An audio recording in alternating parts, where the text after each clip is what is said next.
नमस्कार फ्रेंड्स, स्वागत है आप सभी का झारखंड औद्योगिक संस्थान। जी हाँ, झारखंड में आईटीआई की बहुत बड़ी भर्ती निकल करके आई है।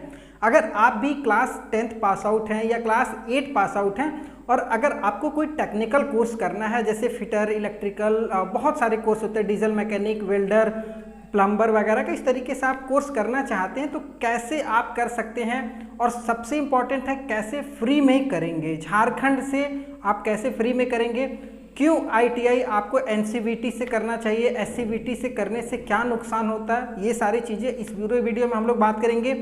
और सबसे इम्पॉर्टेंट है ये 9 सवाल जो आपके लाइफ में या आपके जीवन में, या फिर आप आईटीआई अगर करने चाह रहे हैं तो ये आपको ज़रूर एक ना एक बार फेस करना पड़ेगा। जैसे बहुत महत्वपूर्ण सवाल है, आईटीआई कहाँ से करें, एनसीवीटी या एससीवीटी कौन सा हमारे लिए अच्छा है, उसके बाद आईटीआई में क्या ट्रेड लें। अभी 2022, 23, 24, 25, 26 तक कौन सा ट्रेड का बहुत ज़्यादा डिमांड होने वाला है, ये चीज़ बात करेंगे। सरकारी कॉलेज कैसे मिलेगा, आप आईटीआई के लिए एडमिशन लेना चाहते हैं तो कैसे सरकारी कॉलेज आपको मिलेगा, ये चीज़ बात करेंगे।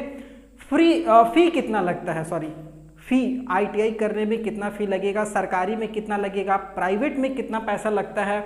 उसके बाद आईटीआई करने के बाद क्या करें। ठीक है, आईटीआई काफ़ी लोग होते हैं कंप्लीट करने के बाद अब उनको समझ में नहीं आता कि अब ना जॉब लग रही है ना कुछ हो रहा है, क्या करें। ये सब सारी चीज़ें अगर आप करने से पहले ही सब कुछ सोच लीजिएगा, प्लान करके चलिएगा, तभी सक्सेस होइएगा।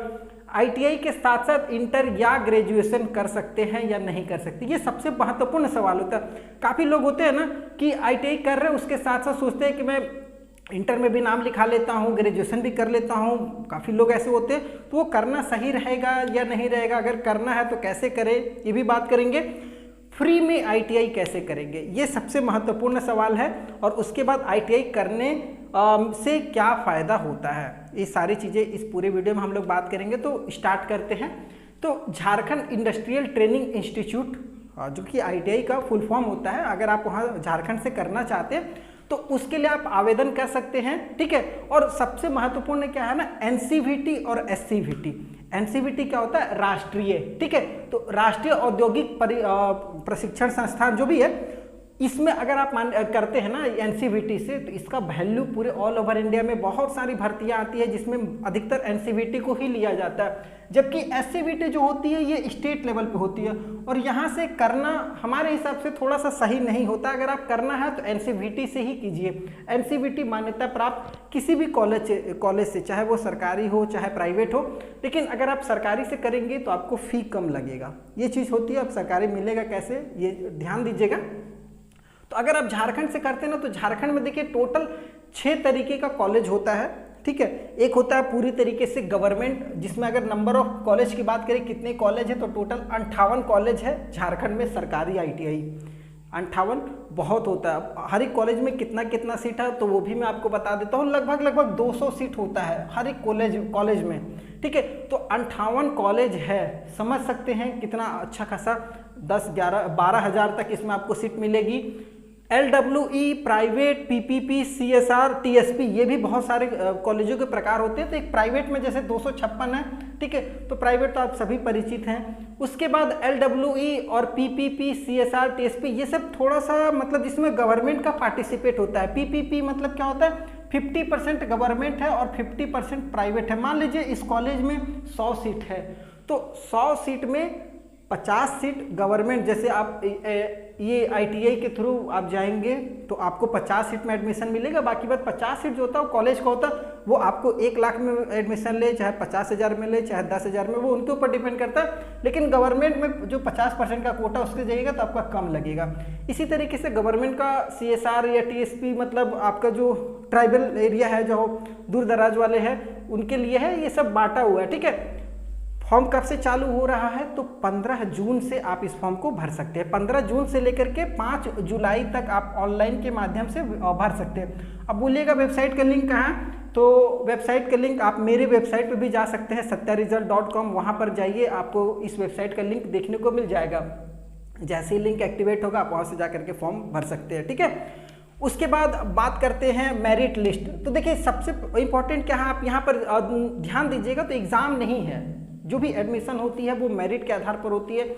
मेरिट मतलब आपकी क्लास में कितना परसेंटेज आया है। अब आपके मन में आ रहा होगा कि मैं लास्ट इंटरमीडिएट पढ़ा हूँ, कोई बोलेगा मैं ग्रेजुएशन किया हूँ, ग्रेजुएशन करने के बाद कर रहा हूँ, तो नहीं, ग्रेजुएशन से मतलब नहीं है। ITI जो होता है ठीक 10th के बाद होता है, तो आपका जो भी 10th में परसेंटेज है, जो भी आप फॉर्म भरते समय देंगे, उसके आधार पर आपका एक मेरिट लिस्ट बनेगा। अब उस मेरिट के हिसाब से आपका गवर्नमेंट प्राइवेट जो भी कॉलेज है आपको मिलने का वो मिलेगा, वो आगे मैं बताऊंगा। ठीक है, आगे है फॉर्म करेक्शन। अब मान लीजिए मेरिट निकल चुका है, अगर आपका फॉर्म में कुछ गड़बड़ी हो गया, जैसे आपने परसेंटेज कुछ गलत डाल दिया या कुछ भी रॉन्ग है, फादर्स नेम आपका नाम, तो ये सब सारी चीज़ें सुधार आप कर सकते हैं 10 से 12 जुलाई के बीच में। ये डेट जो है ना, ये डेट पूरा इंपॉर्टेंट है, ध्यान से इसको नोट डाउन करके रख लीजिएगा। फॉर्म जो भरना है, फॉर्म भरने के लिए जनरल OBC को 300 रुपये लगेगा, जबकि SC ST और फीमेल कैंडिडेट लड़कियां भी करती है ITI तो 150 रुपये आपको लगने वाला है। ठीक है, तो ये हो गया मतलब आपको बेसिक जानकारियाँ। अब बात करते हैं कौन कौन से ट्रेड को आप करेंगे तो उसके लिए कितना एजुकेशन चाहिए, कौन से ट्रेड 8वीं पास पे किया जाता है, कौन सा 10वीं पास पे। बहुत ऐसे लोग होते हैं ना जो केवल 8 पास रहते हैं, जिनका 10th नहीं रहता है, उन लोगों के लिए seat metal worker, wireman, mason, plumber, saving technology, carpenter, surface plumber, welder, surface ornamentation और टेक्निक्स, इसमें आप जा सकते हैं। ये आपका मतलब ITI का ट्रेड है। इस ट्रेडों में आप आराम से एडमिशन लेकर के क्लास 8 पास आउट कैंडिडेट पढ़ सकते हैं। तो ये क्लास 8 के लिए हो गया। अब अगर इसके अलावा जो भी ट्रेड बच रहा, जैसे इलेक्ट्रिकल है, फिटर है और बहुत सारा ट्रेड है, डीजल मैकेनिक वगैरह, ये सब क्लास 10th के बाद होता है। तो इन सब के अलावा इनको छोड़ करके जो भी ट्रेड बचा वो क्लास 10th बेसिस पे होता है, मतलब आपको इसमें 10th में पास आउट होना चाहिए। ठीक है, एज जो होता है अगर ITI करना चाह रहे तो कम से कम 18 साल और ज़्यादा से ज़्यादा 40 साल, किसी ट्रेड में 17 साल वाले भी एडमिशन ले सकते हैं। ठीक है, तो ये आपका बेसिक जानकारियाँ हो गई। मेरिट बनेगा वो 10th के परसेंटेज पे बनेगा और उसी के हिसाब से आपको गवर्नमेंट या प्राइवेट कॉलेज मिलेगा। अब रहा गवर्नमेंट में फ़ायदा क्या होता है, तो गवर्नमेंट में देखिए फ़ायदा ये होता है कि बहुत सारे ऐसे कॉलेज होते हैं जो आपको डायरेक्ट प्लेसमेंट करवा देते हैं, किसी न किसी कंपनी में कहीं ना कहीं आप ज्वाइन हो जाते हो। और दूसरा सबसे महत्वपूर्ण पहलू क्या है ना कि वो फ़ी जो होता है ना वो बहुत कम होता है। फ़ी मतलब माइनर होता है, कुछ भी नहीं, समझ लीजिए। तो आपका 8-10 हज़ार रुपये में आपका पूरा ITI आने जाने का खर्चा उर्चा सब लेकर के ख़त्म हो जाता है गवर्नमेंट से। लेकिन यही प्राइवेट में जाइएगा तो आपको 1 साल का 38,000, 40,000, कहीं 55,000 है, तो लगभग 1 लाख रुपये मान करके चलिए प्राइवेट में ख़त्म हो जाता लगता है। ठीक है, लेकिन यही सरकारी में फ़ायदा होता है। PPP में भी आपको फ़ायदा हो जाएगा, इन सब चीज़ों में भी फ़ायदा होता है। लेकिन कोशिश कीजिए कि अगर आपका 10th का अच्छा परफॉर्मेंस है तो आप आराम से गवर्नमेंट कॉलेज को ले सकते हैं। अब कुछ महत्वपूर्ण सवाल जो है वो ध्यान में, तो ITI कहाँ से करें, ये सवाल का जवाब आपको मिल चुका होगा। NCVT या SCVT, दूसरा गवर्नमेंट या प्राइवेट, दोनों आपको मिल गया होगा। NCVT ज़्यादा बेहतर होता है, दूसरा गवर्नमेंट या प्राइवेट, तो गवर्नमेंट से करने से आपका फ़ी कम लगता है, प्लेसमेंट का ज़्यादा चांस होता है, नौकरी वगैरह भी अच्छी खासी जल्दी लग जाती है। तो ये आपका हो गया। NCVT SCVT में कौन अच्छा है, तो ये भी आपको समझ में आ गया होगा कि भाई NCVT अच्छा है, क्योंकि बहुत सारी भर्तियां, चाहे आप रेलवे में जाइए, चाहे कोल माइंस या फिर कहीं भी आप अप्रेंटिस वगैरह में भी आवेदन कीजिएगा तो उसमें NCVT को ही ज़्यादातर मान्यता दिया जाता है। ठीक है, तो आप NCVT से कीजिए तो वो ज़्यादा अच्छा होता है। ठीक है, ITI में क्या ट्रेड ले, देखिए अभी का समय में अगर मैं बात करूंगा ना तो ITI में जो ट्रेड का ट्रेंडिंग है वो खास करके अगर आप देखेंगे तो इलेक्ट्रॉनिक्स या इलेक्ट्रॉनिक्स कम्युनिकेशन, इन सब चीज़ों को थोड़ा सा ज़्यादा डिमांड है। चाहे इलेक्ट्रिकल की बात करें, इसलिए कि बहुत सारी टेक्नोलॉजी या गवर्नमेंट का भी जो भी आइडिया वगैरह है, अभी आप देखिए चाहे इलेक्ट्रिकल बस है, चाहे इलेक्ट्रिकल जो भी सामान है वो अधिकतर गवर्नमेंट इलेक्ट्रिकल पे आ रही है। आप 2 व्हीलर को ही देख लीजिए, उसमें इलेक्ट्रिकल या कम्युनिकेशन वाले का पूरा सिस्टम ही है। अगर अभी गाड़ी खराब हो जाती है तो पूरा आपको सॉफ्टवेयर के थ्रू अपडेट होता है। तो ये सब सारी चीज़ें जो है अभी ट्रेंड में क्या इलेक्ट्रिकल, और आने वाले 8-10 साल इलेक्ट्रिकल का बहुत, इलेक्ट्रिकल या इलेक्ट्रिकल कम्युनिकेशन वगैरह IT सेक्टर का बहुत ज़्यादा इसमें डिमांड है। फिटर वाले का डाउन हुआ है, अब वैसे फिटर ठीक है लेकिन थोड़ा सा अभी डाउन है, आप इलेक्ट्रिकल वगैरह में जा सकते हैं। सरकारी कॉलेज कैसे मिलेगा, तो सरकारी कॉलेज के लिए आपको झारखंड में अगर करना है तो आपके 10th का परसेंटेज अच्छा होना चाहिए। और कितना परसेंटेज पर आपको कितना कौन सा कॉलेज मिलेगा वो मैं आगे नेक्स्ट वीडियो जब मैं बनाऊंगा तो उसमें बताऊंगा। अगर आप कमेंट करेंगे तो बता दूंगा कितने नंबर पे कौन सा कैसे कॉलेज मिलता है। ठीक है, तो फ़ी कितना लगता है, फ़ी भी मैंने आपको बता दिया। गवर्नमेंट से आपका 8-10 हज़ार रुपये में कंप्लीट हो जाता है 2 साल का ITI, लेकिन यही प्राइवेट में 1 लाख रुपये मान करके चलिए। ITI के बाद क्या करें? देखिए ITI के बाद काफ़ी लोग होते हैं गवर्नमेंट जॉब की तैयारी करते हैं, जैसे रेलवे वगैरह में अभी बहुत ज़्यादा डिमांड हो गया कि बिना ITI वालों का एडमिशन नहीं लिया जाएगा या फॉर्म नहीं भरने दिया जाएगा, चाहे ग्रुप डी की बात कीजिए या किसी में भी। या फिर आप ITI के बाद कहीं जॉब करना चाहते हैं तो वो भी जा सकते हैं, या फिर ITI के बाद काफ़ी लोग होते हैं अप्रेंटिसशिप करना अच्छा पसंद करते हैं। तो आपके लिए टाटा स्टील, टाटा मोटर्स या फिर टाटा के बहुत सारे को ब्रांच है उसमें जाइए, या फिर कोल माइंस में जा सकते हैं, या फिर रेलवे भी अप्रेंटिस कराती है। तो ये सब जगह में आप आराम से अप्रेंटिस कर सकते हैं।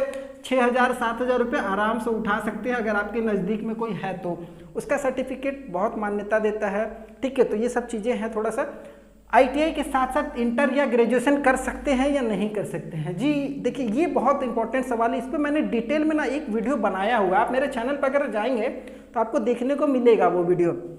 एक बार यहाँ पर मैं और डिस्कस कर देता हूँ। देखिए बेसिकली रूल तो ये होता है ना कि आप किसी भी टेक्निकल कोर्स के साथ कोई अदर कोर्स नहीं कर सकते हैं, लेकिन लोग करते हैं और ऐसा करना कोई जुर्म नहीं है। बस ये है ना दिक्कत कि अगर मान लीजिए कहीं आप किसी फॉर्म को भरेंगे तो वहाँ पर अगर मान रहा है आपसे 12th अगर मान रहा है तो आप वहाँ ITI की डिग्री शो नहीं कर सकते हैं कि सर मैंने ITI भी किया हुआ है। तो सेम समय में नहीं कर सकते। मान लीजिए अभी आप ITI में एडमिशन लीजिएगा तो ये 2023 से 25 चलेगा। अब आप इंटर में भी एडमिशन लिए 2023 से और 2025, 2 साल का इंटर भी होता है। अब दोनों एक साथ कैसे पढ़ सकते हैं? ये नामुमकिन है ना। आप अपने से खुद से सोच करके देखिए कि एक बंदा अगर ITI में सुबह 9 बजे कॉलेज जा रहा है और 2 बजे घर आ रहा है, तो वो इंटर में भी कैसे सुबह 9 बजे कॉलेज जाएगा और 4 बजे घर आएगा? मुमकिन है नहीं। या तो इसको छोड़ेगा ITI को या फिर उसको छोड़ेगा, तो दोनों ना कहीं तो गड़बड़ है। तो दोनों डिग्री आप नहीं शो कर सकते हैं, या फिर ग्रेजुएशन ही है। तो आप एक चीज़ को फोकस करें। हाँ बहुत सारे लोग करते हैं, जहाँ पर ग्रेजुएशन मांगता है वहाँ पर ग्रेजुएशन, जहाँ इंटर मांगता है इंटर, जहाँ ITI मांगता है वहाँ ITI। और काफ़ी लोग ऐसे भी होते हैं कि प्राइवेट, अगर गवर्नमेंट ITI मिल गया तो प्राइवेट से कहीं से भी 12th में एडमिशन ले लेते हैं और प्राइवेट से अपना इंटर वगैरह भी करते रहते हैं। वो करना अच्छा होता है क्योंकि आपके पास समय बच जाता है। आप ITI करने के बाद फिर इंटर कीजिएगा 2 साल, मतलब 4 साल का तो आपने ग्रेजुएशन डिग्री कर लिया। तो ये सब सारी चीज़ें आपको सोचना है। अगर इसमें कोई डाउट हो तो कमेंट कीजिएगा। उसके बाद बात करते हैं फ्री में ITI कैसे करें। देखिए फ्री वाला जो सिस्टम है ना वो झारखंड में थोड़ा सा अच्छा है। अगर आप मान लीजिए किसी कास्ट में बिलोंग करते हैं, जैसे BC या SC ST किसी में भी बिलोंग करते हैं, BC1 BC2 में भी, तो झारखंड में ना एक ई-कल्याण का स्कॉलरशिप चलता है। आप उसमें आवेदन कीजिए। आपके पास आपका कास्ट सर्टिफिकेट, इनकम और रेसिडेंशियल बना होना चाहिए। तो जो भी आपका फ़ी वगैरह लगता है, चाहे गवर्नमेंट और प्राइवेट में, सरकार आपको वापस कर देती है, जो कि बहुत अच्छा स्कीम है। इसके तहत आप आराम से एडमिशन ले सकते हैं और पढ़ सकते हैं, ठीक है। तो आप समझ गए होंगे। अगर इसके बारे में और डिटेल में चाहिए तो मेरा वीडियो है इस पर ऑलरेडी। ITI करने से क्या फ़ायदा है? देखिए ITI करने से फ़ायदा ये होता है ना कि आपके पास एक टेक्निकल डिग्री हो जाती है। आजकल टेक्निकल का बहुत ज़्यादा डिमांड है। आप किसी भी फील्ड में चलिए, बिना टेक्निकल का बोला जाता है कि भाई नहीं है। आप इंटर करके आपको कहीं जॉब जल्दी नहीं मिलेगी गवर्नमेंट के अलावा, लेकिन आप किसी कंपनी में जाइए तो अगर आपके पास टेक्निकल जैसे ITI वगैरह का कोई कोर्स है या छोटा मोटा कोई और डिग्री है तो वो वैल्यू होती है, उसका महत्व होता है। और उसका फ़ायदा तो आप समझ ही चुके होंगे कि अब क्या फ़ायदा मिलने वाला है, ठीक है।